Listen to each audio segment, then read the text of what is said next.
改咗咁多特斯拉，我發覺香港師兄最中意啲3款輪鈴啦。第一款呢，就係橫濱嘅 GT 鈴，呢套鈴呢，除咗特斯拉改之外呢，好多香港上嚟北上嘅7人車都經常有喺度，我自己都好中意。第二款呢，就係呢個 BBS 嘅 RS 款。呢套呢係2片鍛造嘅，中間仲可以變顏色。呢個係賽道級改民用嘅一個產品，幾十年好經典嘅一個款式。第三款係威士嘅 G025，呢款輪鈴呢追求極致香亮化。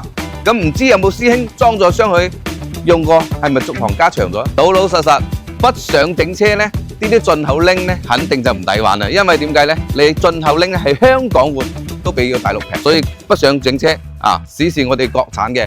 各段品牌選擇國產鍛造鈴一定選擇有牌子，亞洲最大嘅輪鈴鍛造廠都係我哋國內。如果你想改鈴，你發個圖俾我，我報個各段價錢俾你。如果合適，你就上嚟。